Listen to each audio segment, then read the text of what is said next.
इस वीडियो में आप डीएलएड थर्ड सेमेस्टर के विज्ञान प्रश्न पत्र जो कि डीएलएड 2018 बैच के नॉन प्रमोटेड अभ्यर्थियों के समय वर्ष 2020 में पूछा गया था उसका कंप्लीट सोल्यूशन देखने जा रहे हैं। यदि आप 18 बैच के तृतीय सेमेस्टर के समय पूछे गए सभी प्रश्न पत्रों का कंप्लीट सोल्यूशन देखना चाहते हैं तो इस वीडियो के डिस्क्रिप्शन में डेडिकेटेड प्लेलिस्ट का लिंक मिलेगा। तो इस वीडियो के समाप्त होने के बाद से आप इस वीडियो का डिस्क्रिप्शन जरूर चेक करें। चलिए दोस्तों, इस वीडियो को प्रारंभ करते हैं। पहला प्रश्न पूछा गया था दाब का मात्रक है। दाब का सूत्र होता है दाब बराबर बल बटे क्षेत्रफल, यानी P = F/A। बल का मात्रक होता है न्यूटन और क्षेत्रफल का मात्रक होता है मीटर स्क्वायर। इस प्रकार से दाब का मात्रक क्या बन जाएगा, न्यूटन पर मीटर स्क्वायर। पहले का ऑप्शन नंबर 4 सही उत्तर है। दूसरा प्रश्न पूछा गया था कुकिंग गैस LPG में किसकी मात्रा अधिक होती है। अगर LPG गैस के डिस्ट्रीब्यूशन की बात की जाए तो उसमें 20% प्रोपेन होता है और 80% ब्यूटेन होता है। इस हिसाब से आपका उत्तर हो जाएगा ऑप्शन नंबर 2 ब्यूटेन। दूसरे का ऑप्शन नंबर 2 ब्यूटेन सही उत्तर है। तीसरा प्रश्न पूछा गया था भारतीय अंतरिक्ष कार्यक्रम के जनक हैं। Option number 3 doctor Vikram Sarabhai इसके सही उत्तर हो जाएंगे। तीसरे का ऑप्शन नंबर 3। चौथा प्रश्न पूछा गया था प्रतिजैविक औषधि है, प्रतिजैविक एंटीबायोटिक को कहा जाता है। तो ऑप्शन नंबर 1 पेनिसिलिन इसका सही उत्तर हो जाएगा। चौथे का ऑप्शन नंबर 1 पेनिसिलिन उत्तर होगा।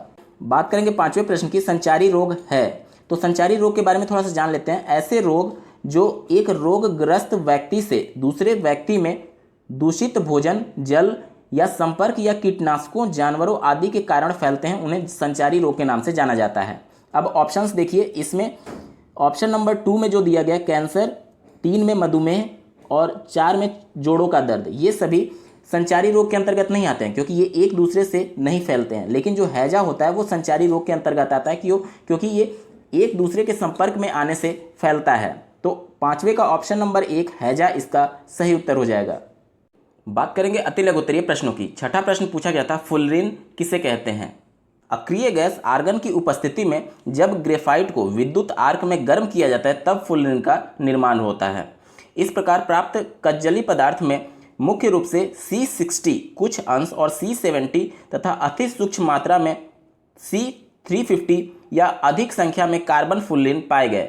फुलरिन कार्बन का शुद्धतम रूप है। फुलरिन की रचना पिजड़ानुमा होती है। C60 अणु की आकृति सॉसर बॉल के समान होती है। फुलरिन को बकी बॉल के नाम से भी जाना जाता है।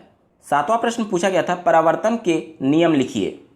प्रकाश की किरणें जब किसी चमकीले अपारदर्शी सतह से टकराती हैं तो उसी माध्यम में जिससे प्रकाश आ रही है उसी माध्यम में वापस लौट जाती है। इसी को प्रकाश का परावर्तन कहते हैं। प्रश्न में आपसे प्रकाश के परावर्तन के नियम के बारे में पूछा गया था। तो इसके 2 नियम होते हैं।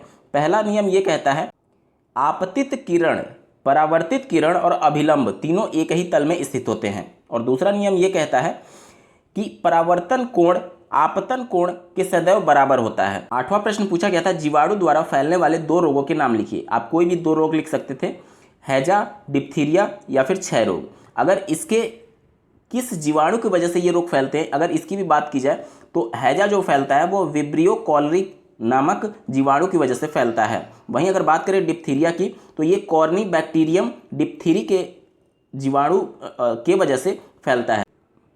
बात करेंगे 9वें प्रश्न की, किस शिरा में शुद्ध रुधिर पाया जाता है। जनरली आप लोगों ने पढ़ा होगा कि धमनी में शुद्ध रुधिर का बहाव होता है और शिरा में अशुद्ध रुधिर का बहाव होता है। लेकिन जो फेफड़े से लेकर के हृदय के बीच में रुधिर को लेकर के जाती है तो फेफड़ा क्या करता है, रुधिर में ऑक्सीजन को मिक्स कर देता है और जिस रुधिर में मतलब जिस ब्लड में ऑक्सीजन मिला होता है उसे ही शुद्ध रुधिर के नाम से जाना जाता है। यानी कि जो पल्मोनरी या फिर फुसफुस शिरा होती है जो कि फेफड़े से लेकर के हृदय के बीच रुधिर का बहाव करती है, उसी में शुद्ध रुधिर पाया जाता है। तो इसका उत्तर क्या हो जाएगा, फुसफुस शिरा या फिर पल्मोनरी वेन। बात करेंगे 10वें प्रश्न की, पौधों में पाई जाने वाली जड़ों के नाम लिखिए। पौधों में मुख्यतः 2 प्रकार की जड़ें पाई जाती हैं। पहला मूसला जड़ और दूसरा अपस्थानिक जड़। मूसला जड़ के बारे में तो समझ लेते हैं कि जब बीज के मूलांकुर से विकसित होने वाले मुख्य जड़ को मूसला जड़ कहते हैं और इस प्राथमिक जड़ से अनेक द्वितीयक यानी सेकेंडरी जड़ें फूटती हैं। और अगर अपस्थानिक जड़ की बात की जाए तो बीज के मूलांकुर के अतिरिक्त पौधे के किसी अन्य भाग जैसे कि तना, पत्ती आदि से विकसित होने वाली जड़ को अपस्थानिक जड़ या फिर झकड़ा जड़ के नाम से जाना जाता है। बात करेंगे 11वें प्रश्न की, प्रकृति के कठोरतम पदार्थ का नाम लिखो। तो प्रकृति के कठोरतम पदार्थ का नाम हीरा है। बात करेंगे लघु उत्तरीय प्रश्नों की। 12वां प्रश्न पूछा गया था, पेट्रोल को जीवाश्म ईंधन क्यों कहा जाता है?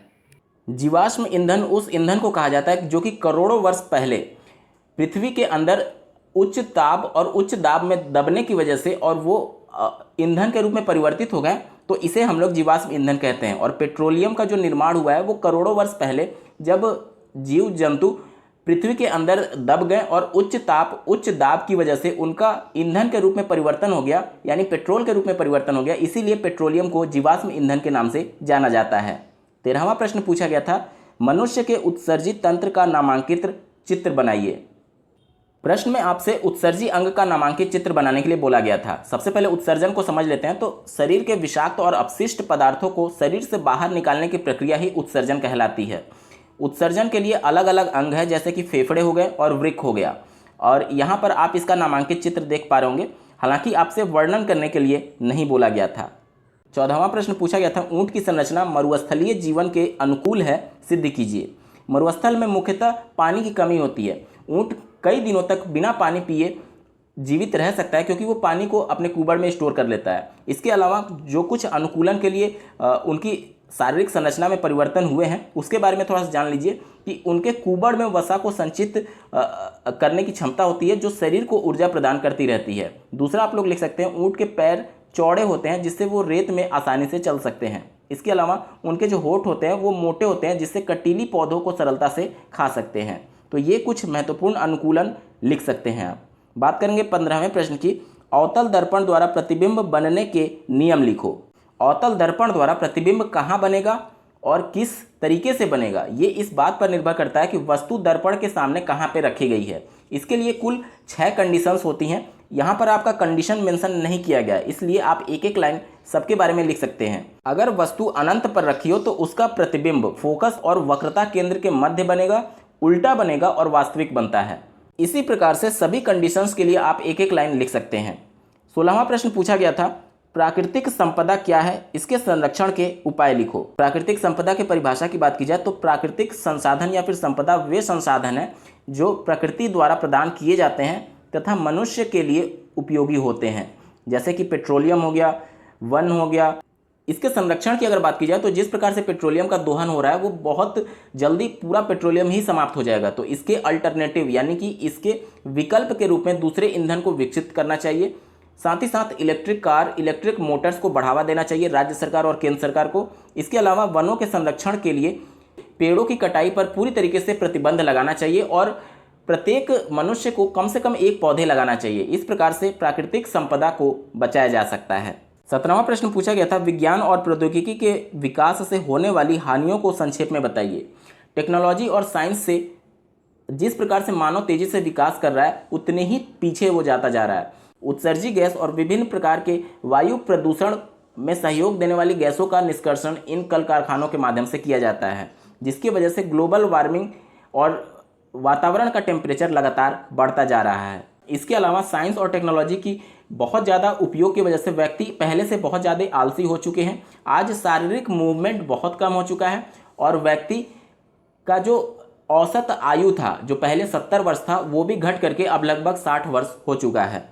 इसके अलावा साइंस और टेक्नोलॉजी के बहुत ज़्यादा यूज की वजह से बेरोजगारी भी बढ़ी है, क्योंकि जहां पर मैन पावर की पहले आवश्यकता थी अब वो रोबोट और ऑटोमेटिक मशीन की वजह से बेरोजगारी बढ़ाने में भी साइंस और टेक्नोलॉजी ने अपना अहम रोल अदा किया है। तो ये कुछ महत्वपूर्ण हानियां आप लिख सकते हैं। 18वां प्रश्न पूछा गया था, यकृत के कार्य लिखो। यकृत के कार्य में आप लिख सकते हैं कि यह पित्त का निर्माण करता है।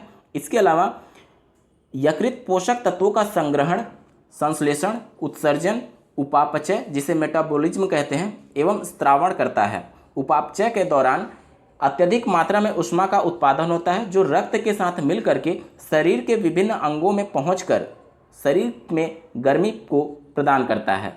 तो ये कुछ महत्वपूर्ण कार्य यकृत के आप लिख सकते हैं। दोस्तों यहाँ पर आपका तृतीय सेमेस्टर 2018 बैच में पूछे गए विज्ञान प्रश्न पत्र का पूरा सलूशन हो चुका है। आपको ये वीडियो कैसा लगा कमेंट करके जरूर बताइएगा और थर्ड सेमेस्टर 2018 बैच के सभी प्रश्न पत्रों के कंप्लीट सॉल्यूशन को देखने के लिए इस वीडियो का डिस्क्रिप्शन जरूर चेक करें। इस वीडियो को देखने के लिए आपका बहुत बहुत धन्यवाद। भगवान करे आपका दिन शुभ हो।